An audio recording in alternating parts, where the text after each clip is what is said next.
ಎಲ್ಲರಿಗೂ ನಮಸ್ಕಾರ. ಈ ವಿಡಿಯೋದಲ್ಲಿ 10ನೇ ತರಗತಿಯ ಸಮಾಜ ವಿಜ್ಞಾನ ವಿಷಯಕ್ಕೆ ಸಂಬಂಧಿಸಿದಂತೆ 1 ಅಂಕದ ಪ್ರಶ್ನೋತ್ತರಗಳನ್ನು ನೋಡೋಣ. The most important questions blue print ಮತ್ತು LBAಯನ್ನು ಆಧರಿಸಿಬಿಟ್ಟು ಪರೀಕ್ಷೆಯ ದೃಷ್ಟಿಯಿಂದ ಅತಿ ಪ್ರಮುಖವಾದ ಪ್ರಶ್ನೆಗಳನ್ನು ಇಲ್ಲಿ ತೆಗೆದುಕೊಳ್ಳಲಾಗಿದೆ. ಈ ವಿಡಿಯೋ ಪರೀಕ್ಷೆ ದೃಷ್ಟಿಯಿಂದ ಬಹಳ ಇಂಪಾರ್ಟೆಂಟ್. ಈ ಪ್ರತಿಯೊಂದು ಪ್ರಶ್ನೆಗೂ ಒಂದೊಂದು ವಾಕ್ಯದಲ್ಲಿ ಉತ್ತರಿಸಿ. ಆಧುನಿಕ ಶಿಕ್ಷಣದ ಪ್ರಸಾರಕ್ಕೆ ಉತ್ತೇಜನ ನೀಡಿದ ಮೊದಲ ಬ್ರಿಟಿಷ್ ಗವರ್ನರ್ ಯಾರು? William Bentinck. Lord William Bentinck. Mahalwari ಪದ್ಧತಿಯನ್ನು ಜಾರಿಗೆ ತಂದವರು ಯಾರು? RM ಬರ್ಡ್ ಮತ್ತು ಜೇಮ್ಸ್ ಥಾಮ್ಸನ್. ಮಹಲ್ ಎಂದರೇನು? ತಾಲೂಕು. ಮಹಲ್ ಎಂದರೆ ತಾಲೂಕು ಎಂದರ್ಥ. ದಿವಾನಿ ಅದಾಲತ್ ಎಂದರೇನು? ನಾಗರಿಕ ನ್ಯಾಯಾಲಯ. ದಿವಾನಿ ಅದಾಲತ್ ಅಂದರೆ ನಾಗರಿಕ ನ್ಯಾಯಾಲಯ. 1858ರಲ್ಲಿ ಭಾರತದ ಮೊದಲ ವೈಸ್ರಾಯ್ ನೇಮಕಗೊಂಡವರು ಯಾರು? Lord canning. ಚಾರ್ಟರ್ ಕಾಯ್ದೆಗಳ ಪ್ರಮುಖ ಉದ್ದೇಶವೇನು? ಬ್ರಿಟಿಷ್ ಈಸ್ಟ್ ಇಂಡಿಯಾ ಕಂಪನಿಯ ಪರವಾನಗಿಯನ್ನು ವಿಸ್ತರಿಸುವುದು. ಬ್ರಿಟಿಷರ ಸೈನ್ಯದಲ್ಲಿ ಭಾರತೀಯರಿಗೆ ಲಭಿಸುತ್ತಿದ್ದ ಅತ್ಯುನ್ನತ ಹುದ್ದೆ ಯಾವುದು? ಸುಬೇದಾರ್. ಅತ್ಯುನ್ನತ ಹುದ್ದೆ ಸುಬೇದಾರ್. ಭಾರತದ ರೈತರು ಸಾಲದಲ್ಲಿ ಹುಟ್ಟಿ ಸಾಲದಲ್ಲಿ ಬದುಕಿ ಸಾಲದಲ್ಲಿ ಸತ್ತರು ಎಂದು ಹೇಳಿದವರು ಯಾರು? Charles Metcalf. ಭಾರತದ ಚರಿತ್ರೆಯಲ್ಲಿ 18ನೇ ಶತಮಾನವು ಏನೆಂದು ಚಿತ್ರಿಸಲ್ಪಟ್ಟಿದೆ? ರಾಜಕೀಯ ಸಮಸ್ಯೆಗಳ ಶತಮಾನ ಅಂತ ಚಿತ್ರಿಸಲ್ಪಟ್ಟಿದೆ. ರಾಣಿ ಚೆನ್ನಮ್ಮಳನ್ನು ಬೈಲಹೊಂಗಲದಿಂದ ಕುಸುಗಲ್ಲಿಗೆ ಸ್ಥಳಾಂತರಿಸಲು ಕಾರಣವೇನು? ರಾಣಿ ಚೆನ್ನಮ್ಮಳ ಕುಮ್ಮಕ್ಕಿನಿಂದ ಸಂಗೊಳ್ಳಿ ರಾಯಣ್ಣ ಸೈನಿಕ ಕಾರ್ಯಾಚರಣೆಗಳನ್ನು ನಡೆಸುತ್ತಿದ್ದಾನೆ ಎಂಬ ಗುಮಾನಿಯಿಂದ ರಾಣಿ ಚೆನ್ನಮ್ಮಳನ್ನು ಬೈಲಹೊಂಗಲದಿಂದ ಕುಸುಗಲ್ಲಿಗೆ ಸ್ಥಳಾಂತರಿಸಲಾಯಿತು. ಎರಡನೆಯ ಆಂಗ್ಲೋ ಮೈಸೂರು ಯುದ್ಧ ಯಾವ ಒಪ್ಪಂದದೊಂದಿಗೆ ಕೊನೆಗೊಂಡಿತು?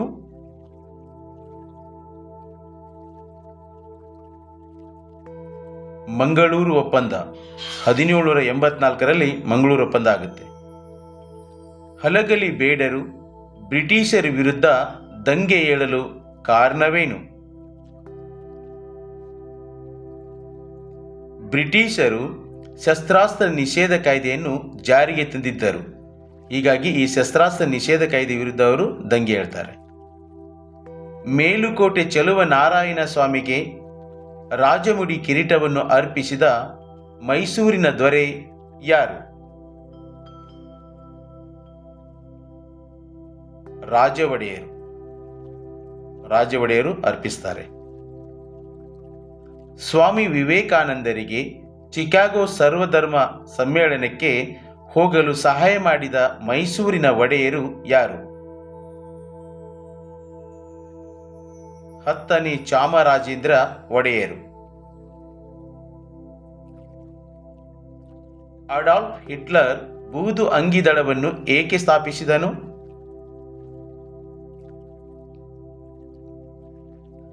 ಗಲಭೆಗಳನ್ನು ಮಾಡಿ ಜನರಲ್ಲಿ ಭೀತಿಯನ್ನು ಹುಟ್ಟಿಸಲು ಬೂದು ಅಂಗಿದಳವನ್ನು ಸ್ಥಾಪಿಸಿದನು. ಗೋಬೆಲ್ಸ್ ಎಂಬ ವಿಶೇಷ ಮಂತ್ರಿಯನ್ನು ಹಿಟ್ಲರ್ ನೇಮಿಸಿದ ಉದ್ದೇಶವೇನು? ಜನಾಂಗೀಯ ದ್ವೇಷವನ್ನು ಪ್ರಸಾರ ಮಾಡಲು ಗೋಬೆಲ್ಸ್ ಎಂಬ ವಿಶೇಷ ಮಂತ್ರಿಯನ್ನು ನೇಮಕ ಮಾಡಿದ್ದನು. ಇಟಲಿಯ ಫ್ಯಾಸಿಸ್ಟ್ ಸರ್ವಾಧಿಕಾರಿಯನ್ನು ಹೆಸರಿಸಿ. ಮುಸೋಲಿನಿ. ಇಟಲಿಯ ಫ್ಯಾಸಿಸ್ಟ್ ಸರ್ವಾಧಿಕಾರಿ ಮುಸೋಲಿನಿ. ತೀನ್ ಮೂರ್ತಿ ಭವನ ಎಲ್ಲಿದೆ? ದೆಹಲಿ. ಇದು ಜೋಧ್ಪುರ, ಹೈದರಾಬಾದ್, ಮೈಸೂರು ಈ 3 ಸ್ಥಳಗಳನ್ನು ಪ್ರತಿನಿಧಿಸುತ್ತೆ ತೀನ್ ಮೂರ್ತಿ ಭವನ. ರಾಷ್ಟ್ರ ಸಂಘವನ್ನು ಏಕೆ ಸ್ಥಾಪಿಸಲಾಯಿತು?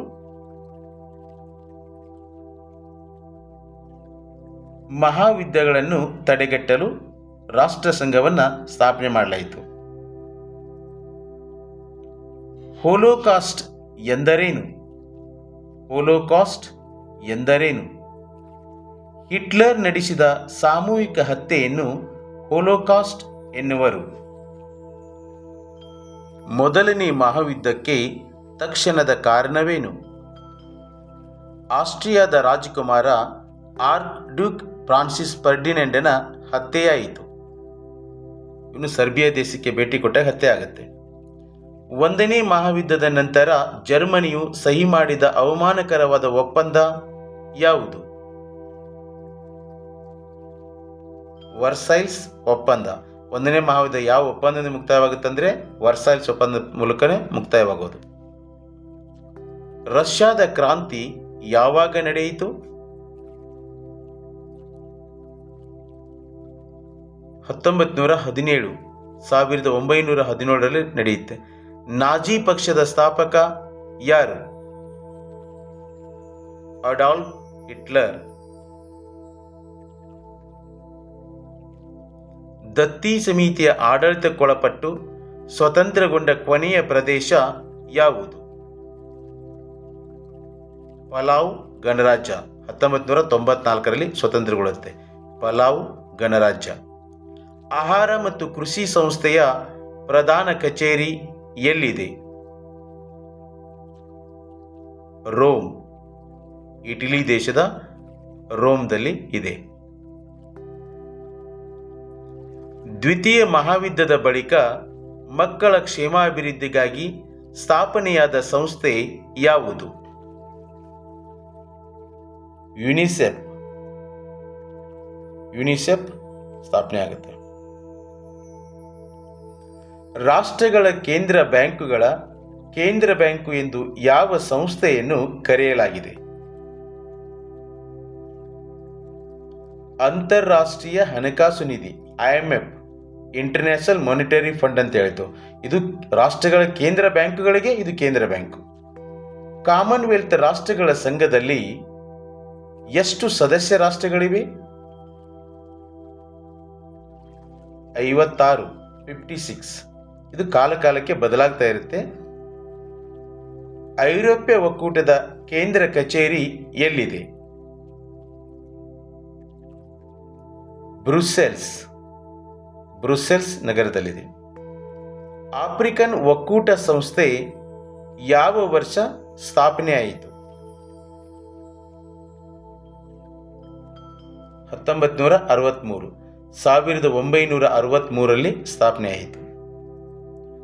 ದತ್ತಿ ಸಮಿತಿಯು ಇಂದು ತನ್ನ ಪ್ರಸ್ತುತತೆಯನ್ನು ಕಳೆದುಕೊಂಡಿದೆ. ಏಕೆ? ತನ್ನ ಅಸ್ತಿತ್ವವನ್ನು ಕಳೆದುಕೊಂಡಿದೆ. ಯಾಕೆ? ದತ್ತಿ ಸಮಿತಿಯ ಅಡಿಯಲ್ಲಿದ್ದ ಎಲ್ಲ ರಾಷ್ಟ್ರಗಳು ಸ್ವತಂತ್ರಗೊಂಡಿವೆ. ಒಟ್ಟು 11 ರಾಷ್ಟ್ರಗಳು ಎಲ್ಲವೂ ಇವಾಗ ಸ್ವತಂತ್ರಗೊಂಡಿದ್ದವು. ಹೀಗಾಗಿ ಅದರ ಅಸ್ತಿತ್ವ ಅವಶ್ಯಕತೆ ಇಲ್ಲ. ಯುನಿಸೆಫ್ ಮಕ್ಕಳ ಅಭಿವೃದ್ಧಿಗೆ ಹೇಗೆ ಶ್ರಮಿಸುತ್ತಿದೆ?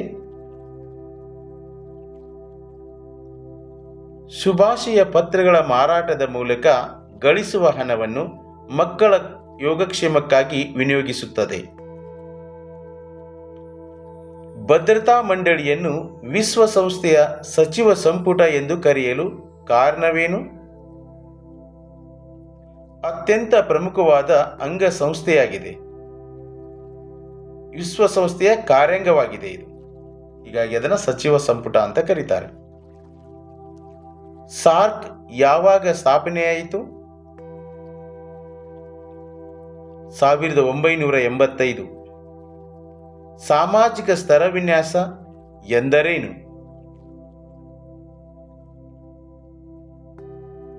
ಜನರನ್ನು ಆದಾಯ, ಶಿಕ್ಷಣ, ಜಾತಿ, ಬಣ್ಣ, ಲಿಂಗ, ಉದ್ಯೋಗ, ಬುದ್ಧಿಶಕ್ತಿ ಮೊದಲಾದವುಗಳ ಆಧಾರದ ಮೇಲೆ ಮೇಲು ಕೀಳು ಮಾಡುವುದನ್ನು ಸಾಮಾಜಿಕ ಸ್ತರವಿನ್ಯಾಸ ಎನ್ನುವರು.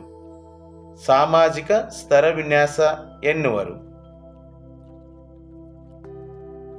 ಪೂರ್ವಾಗ್ರಹ ಎಂದರೇನು?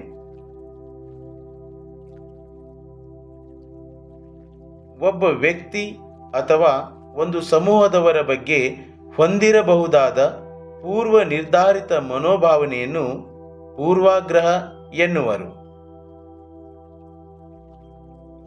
ಅಸ್ಪೃಶ್ಯತೆ ನಿರ್ಮೂಲನೆ ಕುರಿತಾದ ವಿಶೇಷ ಜವಾಬ್ದಾರಿಯನ್ನು ರಾಜ್ಯ ಸರ್ಕಾರಗಳಿಗೆ ವಹಿಸಿದ ಶಾಸನ ಯಾವುದು? 1989ರ ಶಾಸನ. 1989ರಲ್ಲಿ ಅವುಗಳಿಗೆ ವಹಿಸ್ತಾರೆ. ಸಾಮೂಹಿಕ ವರ್ತನೆ ಎಂದರೇನು? ವ್ಯಕ್ತಿ ಸಮೂಹದಲ್ಲಿದ್ದಾಗ ಮಾಡುವ ವರ್ತನೆಯನ್ನು ಸಾಮೂಹಿಕ ವರ್ತನೆ ಎನ್ನುವರು. ವ್ಯಕ್ತಿ ಸಮೂಹದಲ್ಲಿದ್ದಾಗ ಮಾಡುವ ವರ್ತನೆಯನ್ನು ಸಾಮೂಹಿಕ ವರ್ತನೆ ಎನ್ನುವರು. ಜನಮಂದೆ ಎಂದರೇನು? ಯಾವುದೇ ಪೂರ್ವ ಯೋಜನೆ ಇಲ್ಲದೆ ಅನಿಶ್ಚಿತವಾಗಿ ಒಂದು ಆಸಕ್ತಿಯ ಸುತ್ತ ನೆರೆದಿರುವ ಜನರಾಶಿಯನ್ನು ಜನಮಂದೆ ಎನ್ನುವರು. ಒಂದು ಜನರಾಶಿಯನ್ನು ಏನಂತ ಕರೀತಾರೆ? ಜನಮಂದೆ ಅಂತ ಕರೀತಾರೆ. ದೊಂಬಿ ಎಂದರೇನು? ತೀರಾ ಹಿಂಸಾತ್ಮಕ ಹಾಗೂ ವಿನಾಶಾತ್ಮಕ ಸ್ವರೂಪದ ಜನಮಂದಿಯ ವರ್ತನೆಯನ್ನು ದೊಂಬಿ ಎನ್ನುವರು. ಕಾರ್ಮಿಕ ಚಳುವಳಿ ಎಂದರೇನು? ಕಾರ್ಮಿಕರ ಹಿತಾಸಕ್ತಿಗಾಗಿ ಕಾರ್ಮಿಕ ಸಂಘಟನೆಗಳ ಮೂಲಕ ನಡೆಯುವ ಚಳುವಳಿಯನ್ನು ಕಾರ್ಮಿಕ ಚಳುವಳಿ ಎನ್ನುವರು. ಅಪ್ಪಿಕೋ ಚಳುವಳಿಯ ನೇತೃತ್ವ ವಹಿಸಿದ್ದವರು ಯಾರು? ಸಲ್ಯಾನಿ ಗ್ರಾಮದ ರೈತರು ಅಥವಾ ಶ್ರೀ ಪಾಂಡುರಂಗ ಹೆಗಡೆ. ಅಪ್ಪಿಕೋ ಚಳುವಳಿ ನೇತೃತ್ವ ವಹಿಸಿದವರು ಶ್ರೀ ಪಾಂಡುರಂಗ ಹೆಗಡೆ. ಬಟ್ ಅದು ಪುಸ್ತಕದಲ್ಲಿ ಇಲ್ಲ. ಜಸ್ಟ್ ನೀವು ಸಲ್ಯಾನಿ ಗ್ರಾಮದ ರೈತರು ಅಂತ ಬರೆದು ಕೂಡ ನಡೆಯುತ್ತೆ. MRPL ವಿರುದ್ಧದ ಚಳುವಳಿಯನ್ನು ಏಕೆ ನಡೆಸಲಾಯಿತು? ತೈಲ ಕಾರ್ಯಾಗಾರದಿಂದ ಹೊರಬರುವ ರಾಸಾಯನಿಕ ಅಂಶಗಳಿಂದ ಪರಿಸರದ ನಾಶವಾಗುತ್ತದೆ ಎಂಬ ಕಾರಣದಿಂದ ಈ ಚಳುವಳಿಯನ್ನು ನಡೆಸ್ತಾರೆ. ಗಂಗಾಧರನು ಕಚೇರಿಗೆ ಹೋಗುವಾಗ ಅಪಘಾತಕ್ಕೀಡಾಗುತ್ತಾನೆ. ಆತನನ್ನು ನೋಡಲು ಜನ ಸೇರುತ್ತಾರೆ. ಜನಸಮೂಹದ ಈ ವರ್ತನೆಯನ್ನು ಏನೆಂದು ಕರೆಯುವರು? ಜನಮಂದೆ ಅಂತ ಕರೀತಾರೆ. ಜನಮಂದೆ.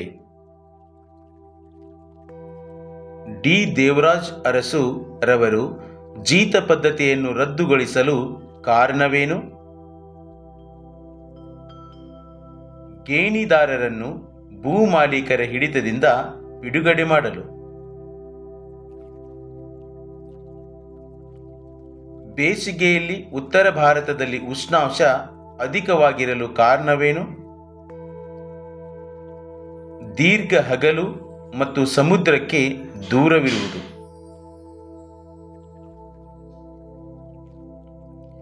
ಏಪ್ರಿಲ್ ಹಾಗೂ ಮೇ ತಿಂಗಳಲ್ಲಿ ಪರಿಸರ ಮಳೆಯಾಗಲು ಕಾರಣವೇನು? ಸ್ಥಳೀಯ ಉಷ್ಣಾಂಶ ಮತ್ತು ಪ್ರಚಲನ ಪ್ರವಾಹಗಳು. ಇದರಿಂದಾಗಿ ಏನಾಗುತ್ತೆ? ಏಪ್ರಿಲ್ ಮೇ ತಿಂಗಳಲ್ಲಿ ಮಳೆ ಆಗುತ್ತೆ. ಭಾರತದಲ್ಲಿ ಬೇಸಿಗೆಯಲ್ಲಿ ತಂಪಾಗಿರುವ ಪ್ರದೇಶಗಳನ್ನು ತಿಳಿಸಿ. ಉತ್ತರ ಭಾರತದ ಪರ್ವತ ಪ್ರದೇಶ ಮತ್ತು ಪರ್ಯಾಯ ಪ್ರಸ್ಥಭೂಮಿಗಳು. ಇವು ಭಾರತದಲ್ಲಿ ಬೇಸಿಗೆಯಲ್ಲಿ ಕೂಡ ತಂಪಾಗಿರ್ತಕ್ಕಂಥ ಸ್ಥಳಗಳು. ನೈಋತ್ಯ ಮಾನ್ಸೂನ್ ಮಾರುತಗಳ 2 ಶಾಖೆಗಳಾವುವು?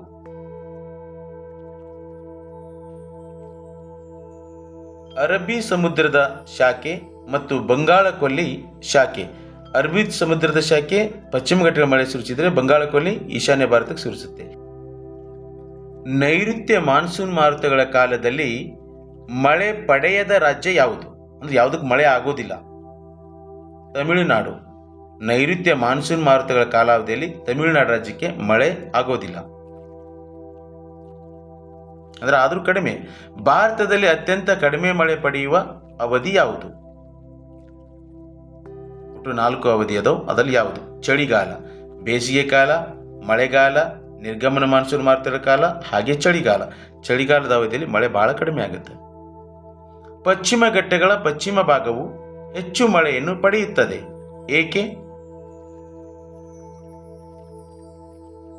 ನೈಋತ್ಯ ಮಾನ್ಸೂನ್ ಮಾರುತಗಳ ಅರಬ್ಬಿ ಸಮುದ್ರದ ಶಾಖೆಯು ಪಶ್ಚಿಮ ಘಟ್ಟಗಳಿಂದ ತಡೆಯಲ್ಪಡುವುದರಿಂದ ಅಲ್ಲೇನಾಗುತ್ತೆ ಅಂದರೆ ಹೆಚ್ಚು ಮಳೆ ಆಗುತ್ತೆ. ಭಾರತದಲ್ಲಿ ಅತಿ ಹೆಚ್ಚು ಉಷ್ಣಾಂಶ ದಾಖಲಾಗಿರುವ ಸ್ಥಳ ಯಾವುದು? ಗಂಗಾನಗರ, ರಾಜಸ್ಥಾನ ರಾಜ್ಯದ ಗಂಗಾನಗರ. ಭಾರತದಲ್ಲಿ ಅತಿ ಹೆಚ್ಚು ಮಳೆ ಪಡೆಯುವ ಪ್ರದೇಶ ಯಾವುದು?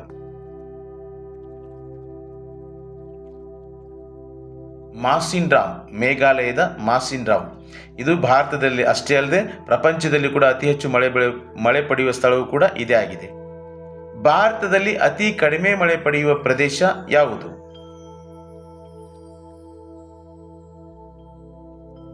ರುಯ್ಲಿ, ರಾಜಸ್ಥಾನ ರಾಜ್ಯದ ರುಯ್ಲಿ. ನಿರ್ಗಮನ ಮಾನ್ಸೂನ್ ಮಾರುತಗಳ ಕಾಲದಲ್ಲಿ ಅರಬ್ಬಿ ಸಮುದ್ರ ಮತ್ತು ಬಂಗಾಳ ಕೊಲ್ಲಿಯಲ್ಲಿ ಆವರ್ತ ಮಾರುತಗಳು ಉಂಟಾಗಲು ಕಾರಣವೇನು? ಭೂಮಿ ಮತ್ತು ಸಾಗರ ಭಾಗಗಳ ನಡುವಿನ ಉಷ್ಣಾಂಶ ಮತ್ತು ಒತ್ತಡದಲ್ಲಿನ ವ್ಯತ್ಯಾಸ. ಈ ವ್ಯತ್ಯಾಸದಿಂದ ಉಂಟಾಗ್ತವೆ. ಬೇಸಿಗೆಯಲ್ಲಿ ಉತ್ತರ ಭಾರತಕ್ಕಿಂತ ದಕ್ಷಿಣ ಭಾರತದಲ್ಲಿ ಉಷ್ಣಾಂಶ ಕಡಿಮೆ ಇರುತ್ತದೆ, ಏಕೆ? ದಕ್ಷಿಣ ಭಾರತವು 3 ಕಡೆಗಳಲ್ಲಿ ಸಾಗರಗಳಿಂದ ಆವೃತವಾಗಿರುವುದರಿಂದ, ಅಂದರೆ ಸಮುದ್ರ ಸಾಗರಗಳಿಂದ ಆವೃತವಾಗಿರುವುದರಿಂದ. ಅರಬ್ಬಿ ಸಮುದ್ರ, ಬಂಗಾಳ ಕೊಲ್ಲಿ, ಹಿಂದೂ ಮಹಾಸಾಗರ. ಸಾರಿಗೆ ಎಂದರೇನು? ಸರಕು ಸೇವೆಗಳನ್ನು ಒಂದು ಸ್ಥಳದಿಂದ ಮತ್ತೊಂದು ಸ್ಥಳಕ್ಕೆ ಸಾಗಿಸುವುದನ್ನೇ ಸಾರಿಗೆ ಎನ್ನುವರು. ಜಗತ್ತಿನ ಅತಿ ಎತ್ತರದ ರಸ್ತೆ ಮಾರ್ಗವನ್ನು ಭಾರತದಲ್ಲಿ ಎಲ್ಲಿ ನಿರ್ಮಿಸಿದೆ? ಲಡಾಖ್ನ ಉಮ್ಲಿಂಗ್ಲಾ ಕಣಿವೆಯಲ್ಲಿ ನಿರ್ಮಿಸಿದೆ. ಲಡಾಖ್ನ ಉಮ್ಲಿಂಗ್ಲಾ ಕಣಿವೆಯಲ್ಲಿ ನಿರ್ಮಿಸಿದೆ. ಭಾರತದ ರಾಷ್ಟ್ರೀಯ ಹೆದ್ದಾರಿ ಪ್ರಾಧಿಕಾರವು ಯಾವ ವರ್ಷ ಸ್ಥಾಪನೆಯಾಯಿತು? 1988. 1988. ದೂರ ಸಂವೇದಿ ತಂತ್ರಜ್ಞಾನ ಎಂದರೇನು?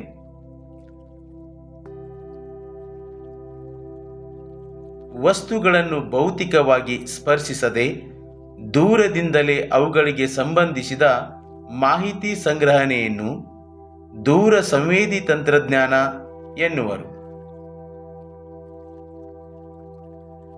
ಭಾರತ ಸರ್ಕಾರವು ನವಸೇವಾ ಬಂದರನ್ನು ನಿರ್ಮಿಸಲು ಕಾರಣವೇನು? ಮುಂಬೈ ಬಂದರಿನ ಒತ್ತಡವನ್ನು ನಿವಾರಿಸಲು.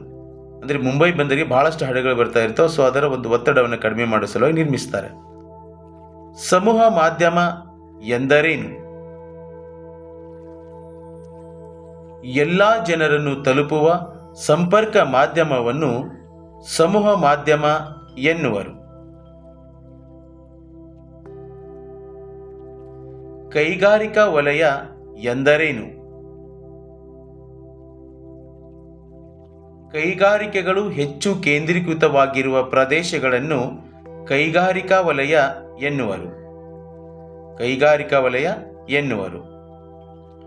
ಕಬ್ಬಿನ ಮತ್ತು ಉಕ್ಕಿನ ಕೈಗಾರಿಕೆಯನ್ನು ಮೂಲ ಕೈಗಾರಿಕೆ ಎಂದು ಕರೆಯುತ್ತಾರೆ, ಏಕೆ? ಈ ಕೈಗಾರಿಕೆಯು ಹಲವಾರು ಕೈಗಾರಿಕೆಗಳಿಗೆ ಅಗತ್ಯವಾದ ಕಚ್ಚಾ ವಸ್ತುಗಳನ್ನು ಒದಗಿಸುತ್ತವೆ, ಹೀಗಾಗಿ ಇವುಗಳನ್ನು ಮೂಲ ಕೈಗಾರಿಕೆ ಅಂತ ಕರೀತಾರೆ. ಜವಳಿ ಕೈಗಾರಿಕೆ ಎಂದರೇನು? ವಿವಿಧ ಬಗೆಯ ನಾರುಗಳಿಂದ ಬಟ್ಟೆಯನ್ನು ತಯಾರಿಸುವುದನ್ನು ಜವಳಿ ಕೈಗಾರಿಕೆ ಎನ್ನುವರು.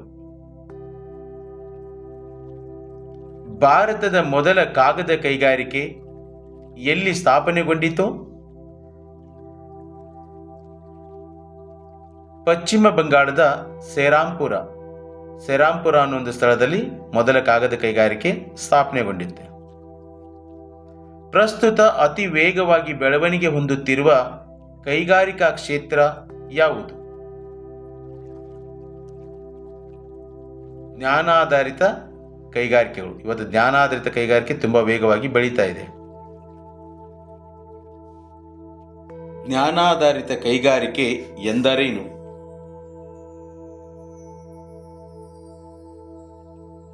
ಮಾಹಿತಿ ತಂತ್ರಜ್ಞಾನ ಕೈಗಾರಿಕೆಗಳನ್ನು ಜ್ಞಾನಾಧಾರಿತ ಕೈಗಾರಿಕೆ ಎನ್ನುವರು. ಜ್ಞಾನಾಧಾರಿತ ಕೈಗಾರಿಕೆಗೆ ಈ ಹೆಸರು ಬರಲು ಕಾರಣವೇನು? ಇದಕ್ಕೆ ಮಾನವನ ಜ್ಞಾನವೇ ಆಧಾರವಾಗಿರುವುದರಿಂದ ಇದಕ್ಕೆ ಜ್ಞಾನಾಧಾರಿತ ಕೈಗಾರಿಕೆ ಅಂತ ಹೆಸರು ಬಂದಿದೆ.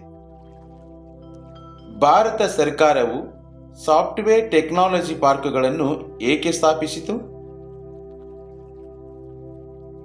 ಸಾಫ್ಟ್ವೇರ್ ಉದ್ಯಮದ ಬೆಳವಣಿಗೆಯನ್ನು ಪ್ರೋತ್ಸಾಹಿಸಿ ರಫ್ತನ್ನು ಉತ್ತೇಜಿಸಲು ಭಾರತ ಸರ್ಕಾರವು ಸಾಫ್ಟ್ವೇರ್ ಟೆಕ್ನಾಲಜಿ ಪಾರ್ಕ್ಗಳನ್ನು ಸ್ಥಾಪಿಸಿದೆ. ಭಾರತದ ಸಿಲಿಕಾನ್ ಕಣಿವೆ ಎಂದು ಬೆಂಗಳೂರನ್ನು ಕರೆಯುತ್ತಾರೆ. ಏಕೆ? ಮಾಹಿತಿ ತಂತ್ರಜ್ಞಾನದ ಮುಖ್ಯ ಕೇಂದ್ರವಾಗಿದೆ. ಬೆಂಗಳೂರು ಮಾಹಿತಿ ತಂತ್ರಜ್ಞಾನದ ಮುಖ್ಯ ಕೇಂದ್ರವಾಗಿದೆ, ಹೀಗಾಗಿ ಅದನ್ನು ಸಿಲಿಕಾನ್ ಕಣಿವೆ ಅಂತ ಕರೀತಾರೆ. ಇಸ್ರೋದ ಮುಖ್ಯ ಕಚೇರಿ ಎಲ್ಲಿದೆ? ಬೆಂಗಳೂರು. ಇಸ್ರೋದ ಮುಖ್ಯ ಕಚೇರಿ ಬೆಂಗಳೂರಲ್ಲದ. ಇಸ್ರೋದ ಮೊದಲ ಅಧ್ಯಕ್ಷರು ಯಾರು? ಡಾಕ್ಟರ್ ವಿಕ್ರಮ್ ಸಾರಾಭಾಯಿ. ಡಾಕ್ಟರ್ ವಿಕ್ರಮ್ ಸಾರಾಭಾಯಿ ಅವರು ಇಸ್ರೋದ ಮೊದಲ ಅಧ್ಯಕ್ಷರು. ಗ್ರಾಮೀಣ ಅಭಿವೃದ್ಧಿಯ ಅರ್ಥವನ್ನು ತಿಳಿಸಿ. ಸ್ಥಳೀಯವಾಗಿ ಲಭ್ಯವಿರುವ ನೈಸರ್ಗಿಕ ಮತ್ತು ಮಾನವ ಸಂಪನ್ಮೂಲಗಳನ್ನು ಸಮರ್ಥವಾಗಿ ಬಳಸಿಕೊಂಡು ಗ್ರಾಮೀಣ ಜನರ ಸಾಮಾಜಿಕ, ಆರ್ಥಿಕ, ಶೈಕ್ಷಣಿಕ ಸ್ಥಿತಿಗತಿಗಳನ್ನು ಉನ್ನತೀಕರಿಸುವುದನ್ನು ಗ್ರಾಮೀಣಾಭಿವೃದ್ಧಿ ಎನ್ನುವರು. ಗ್ರಾಮ ಸ್ವರಾಜ್ಯ ಎಂದರೇನು? ವಿಕೇಂದ್ರೀಕರಣದಿಂದ ಸ್ವಾವಲಂಬಿ, ಸ್ವಯಂಪೂರ್ಣ ಹಾಗೂ ಸಮೃದ್ಧ ಗ್ರಾಮಗಳನ್ನು ಅಭಿವೃದ್ಧಿಪಡಿಸುವುದನ್ನು ಗ್ರಾಮ ಸ್ವರಾಜ್ಯ ಎನ್ನುವರು. ಅಧಿಕಾರ ವಿಕೇಂದ್ರೀಕರಣ ಎಂದರೇನು? ಪ್ರತಿಯೊಂದು ಹಳ್ಳಿಯ ಆಡಳಿತದ ಅಧಿಕಾರ ಹಾಗೂ ಹಳ್ಳಿಯ ಅಭಿವೃದ್ಧಿಯ ಜವಾಬ್ದಾರಿಯನ್ನು ಹಳ್ಳಿಯ ಜನರಿಗೆ ವಹಿಸಿಕೊಡುವುದನ್ನೇ ಅಧಿಕಾರ ವಿಕೇಂದ್ರೀಕರಣ ಎನ್ನುವರು.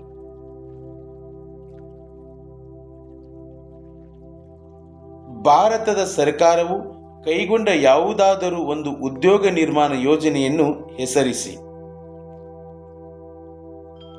ಮಹಾತ್ಮ ಗಾಂಧಿ ರಾಷ್ಟ್ರೀಯ ಉದ್ಯೋಗ ಖಾತ್ರಿ ಯೋಜನೆ. ಇಲ್ಲಿ ಬೇರೆ ಬೇರೆ ರೀತಿಯಾಗಿರ್ತಕ್ಕಂಥ ಉದ್ಯೋಗ ನಿರ್ಮಾಣ ಯೋಜನೆಯನ್ನ ಹೇಳ್ಬೋದು. ವೈಯಕ್ತಿಕ ಹಣಕಾಸು ಎಂದರೇನು? ಒಬ್ಬ ವ್ಯಕ್ತಿ ಅಥವಾ ಕುಟುಂಬದ ಆದಾಯ, ವೆಚ್ಚ ಮತ್ತು ಸಾಲ ನಿರ್ವಹಣೆಯನ್ನು ವೈಯಕ್ತಿಕ ಹಣಕಾಸು ಎನ್ನುವರು. ಸಾರ್ವಜನಿಕ ಹಣಕಾಸು ಎಂದರೇನು? ಸರ್ಕಾರದ ಆದಾಯ, ವೆಚ್ಚ ಮತ್ತು ಸಾಲಗಳ ನಿರ್ವಹಣೆಯನ್ನು ಕುರಿತು ಅಧ್ಯಯನ ಮಾಡುವುದನ್ನು ಸಾರ್ವಜನಿಕ ಹಣಕಾಸು ಎನ್ನುವರು. ಸರ್ಕಾರವು ತನ್ನ ಆದಾಯ, ವೆಚ್ಚ ಮತ್ತು ಸಾಲಕ್ಕೆ ಸಂಬಂಧಿಸಿದಂತೆ ಅನುಸರಿಸುವ ನೀತಿಗೆ ಏನೆಂದು ಕರೆಯುತ್ತಾರೆ? ಕೋಶೀಯ ನೀತಿ ಅಥವಾ ವಿತ್ತೀಯ ನೀತಿ ಅಂತ ಕರೀತಾರೆ. ಕೋಶೀಯ ನೀತಿ ಅಂತ ಕರೀತಾರೆ. ಕೊರತೆಯ ಆಯವ್ಯಯ ಎಂದರೇನು?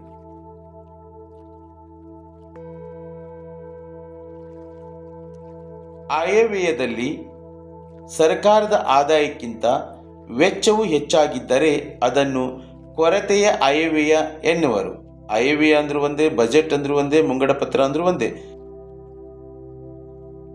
ಭಾರತದಂತಹ ಅಭಿವೃದ್ಧಿ ಹೊಂದುತ್ತಿರುವ ದೇಶಗಳು ಕೊರತೆಯ ಆಯವ್ಯಯವನ್ನೇ ಏಕೆ ಮಂಡಿಸುತ್ತವೆ? ವೆಚ್ಚವನ್ನು ಹೆಚ್ಚು ಮಾಡಿ ಆರ್ಥಿಕ ಅಭಿವೃದ್ಧಿಯನ್ನು ಸಾಧಿಸಲು ಕೊರತೆಯ ಆಯವ್ಯಯವನ್ನು ಮಂಡಿಸಲಾಗುತ್ತದೆ.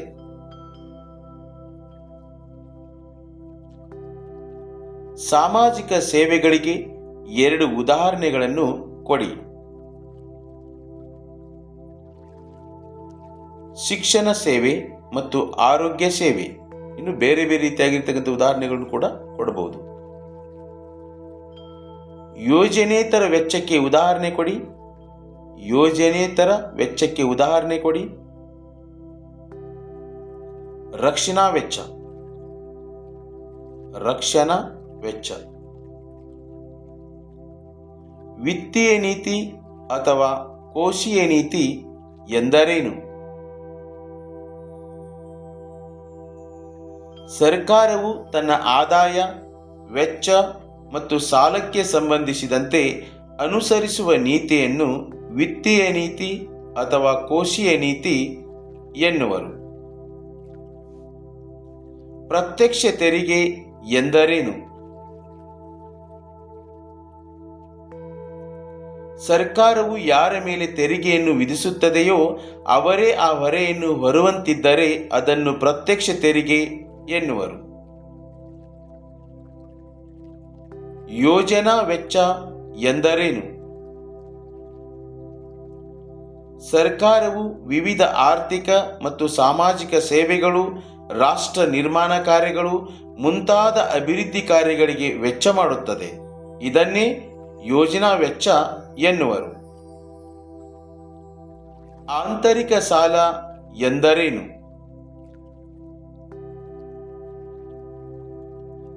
ದೇಶದಲ್ಲಿರುವ ಪ್ರಜೆಗಳು, ಬ್ಯಾಂಕುಗಳು, ಹಣಕಾಸು ಸಂಸ್ಥೆಗಳು, ಉದ್ಯಮ ಸಂಸ್ಥೆಗಳು ಮುಂತಾದವುಗಳಿಂದ ಸಂಗ್ರಹಿಸುವ ಸಾಲವನ್ನು ಆಂತರಿಕ ಸಾಲ ಎನ್ನುವರು. ಪ್ರಗತಿಪರ ತೆರಿಗೆ ನೀತಿ ಎಂದರೇನು? ಶ್ರೀಮಂತರು ಬಳಸುವ ಸರಕು ಸೇವೆಗಳ ಮೇಲೆ ಹೆಚ್ಚಿನ ತೆರಿಗೆಯನ್ನು ಮತ್ತು ಸಾಮಾನ್ಯ ಜನರು ಬಳಸುವ ಸರಕು ಸೇವೆಗಳ ಮೇಲೆ ಕಡಿಮೆ ತೆರಿಗೆಯನ್ನು ವಿಧಿಸುವ ನೀತಿಗೆ ಪ್ರಗತಿಪರ ತೆರಿಗೆ ನೀತಿ ಎನ್ನುವರು.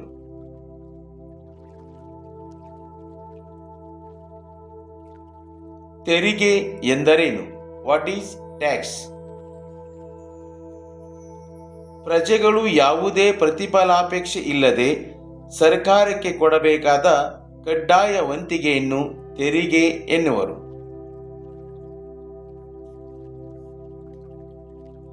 ಭಾರತದಲ್ಲಿ ಬ್ಯಾಂಕುಗಳ ಎಲ್ಲ ಚಟುವಟಿಕೆಗಳನ್ನು ನಿಯಂತ್ರಿಸುವ ಬ್ಯಾಂಕು ಯಾವುದು? ಭಾರತೀಯ reserve bank, RBI, reserve bank of India. ಜನರು ತಮ್ಮ ಒಡವೆ ಮತ್ತು ಬೆಲೆ ಬಾಳುವ ವಸ್ತುಗಳನ್ನು ಸಂರಕ್ಷಿಸಿಡಲು ಬ್ಯಾಂಕುಗಳಿಂದ ಪಡೆಯುವ ಸೇವೆ ಯಾವುದು? ಭದ್ರತಾ ಕಪಾಟುಗಳ ಸೇವೆ. ಭದ್ರತಾ ಕಪಾಟುಗಳ ಸೇವೆ. ATM ಪದದ ವಿಸ್ತೃತ ರೂಪವನ್ನು ಬರೆಯಿರಿ. Automated teller machine. Automated teller machine. Bank ಪದ ಫ್ರೆಂಚ್ ಭಾಷೆ ಯಾವ ಶಬ್ದದಿಂದ ಬಂದಿದೆ? ಬ್ಯಾಂಕ್. ಬ್ಯಾಂಕ್ ಎಂಬ ಫ್ರೆಂಚ್ ಪದದಿಂದ ಬಂದಿದೆ. ಭಾರತೀಯ ರಿಸರ್ವ್ ಬ್ಯಾಂಕ್ ಅನ್ನು ಬ್ಯಾಂಕುಗಳ ಬ್ಯಾಂಕ್ ಎಂದು ಕರೆಯುತ್ತಾರೆ. ಏಕೆ? ಭಾರತದಲ್ಲಿನ ಎಲ್ಲ ಬ್ಯಾಂಕುಗಳ ಕಾರ್ಯಚಟುವಟಿಕೆಗಳನ್ನು ನಿಯಂತ್ರಿಸುತ್ತದೆ. ಹೀಗಾಗಿ ಅದನ್ನು ಬ್ಯಾಂಕುಗಳ ಬ್ಯಾಂಕು ಅಂತ ಕರೀತಾರೆ. ಬ್ಯಾಂಕುಗಳು ಠೇವಣಿದಾರರು ಮತ್ತು ಸಾಲಗಾರರ ಮಧ್ಯೆ ಹೇಗೆ ಸಂಪರ್ಕ ಕಲ್ಪಿಸುತ್ತವೆ? ಗ್ರಾಹಕರ ಉಳಿಕೆ ಹಣವನ್ನು ಠೇವಣಿಗಳ ಮೂಲಕ ಸಂಗ್ರಹಿಸಿ ಅಗತ್ಯ ಇರುವವರಿಗೆ ಸಾಲ ರೂಪದಲ್ಲಿ ಕೊಡುವ ಮೂಲ ಸಂಪರ್ಕ ಕಲ್ಪಿಸುತ್ತದೆ.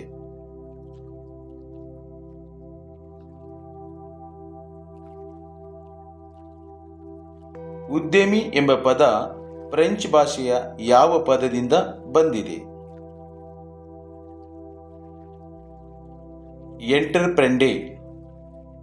ಎಂಟರ್ಪ್ರೆಂಡೆ ಅನ್ನೋ ಪದದಿಂದ ಬಂದಿದೆ. ಉದ್ಯಮಿ ಎಂದರೆ ಯಾರು? ಹೊಸ ಕಲ್ಪನೆಯನ್ನು ವ್ಯವಹಾರದಲ್ಲಿ ರೂಢಿಗೆ ತರುವವನನ್ನು ಉದ್ಯಮಿ ಎನ್ನುವರು. ಉದ್ಯಮಶೀಲತೆ ಎಂದರೇನು? ಉದ್ಯಮಿಯು ಉದ್ದಿಮೆ ಸ್ಥಾಪಿಸಲು ಕೈಗೊಳ್ಳುವ ಕ್ರಿಯೆಯನ್ನು ಉದ್ಯಮಶೀಲತೆ ಎನ್ನುವರು.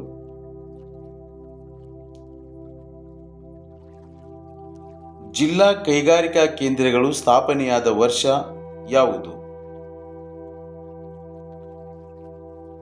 1978. ಜಿಲ್ಲಾ ಕೈಗಾರಿಕಾ ಕೇಂದ್ರಗಳ ಸ್ಥಾಪನೆಯ ಉದ್ದೇಶವೇನು? ಗ್ರಾಮೀಣ ಪ್ರದೇಶಗಳಲ್ಲಿ ಕೈಗಾರಿಕೆಗಳನ್ನು ಸ್ಥಾಪಿಸಲು ಮತ್ತು ಅವುಗಳ ಆಡಳಿತ ಹಾಗೂ ಸಮಗ್ರತೆಯನ್ನು ಕೇಂದ್ರೀಕರಿಸಲು ಸ್ಥಾಪನೆ ಮಾಡಿದ್ದಾರೆ. ಉದ್ಯಮಶೀಲತೆಯ ಆಂಗ್ಲ ಪದವಾದ ಎಂಟ್ರೆಪ್ರೆಂಡೆ ಎಂಬ ಪದವು ಯಾವ ಭಾಷೆಯಿಂದ ಬಂದಿದೆ? ಫ್ರೆಂಚ್ ಭಾಷೆ, ಫ್ರೆಂಚ್ ಲ್ಯಾಂಗ್ವೇಜ್ ಇಂದ ಬಂದಿದೆ. ಇತ್ತೀಚೆಗೆ ಅಸ್ಪೃಶ್ಯತೆ ಆಚರಣೆ ಕಡಿಮೆಯಾಗುತ್ತಿದೆ, ಏಕೆ? ಸಾಕ್ಷರತೆಯ ಹೆಚ್ಚಳ. ಮೌನ ಕಣಿವೆ ಆಂದೋಲನ ಆರಂಭಿಸಿದವರು ಯಾರು? ಕೇರಳ ಸಾಹಿತ್ಯ ಪರಿಷತ್ತು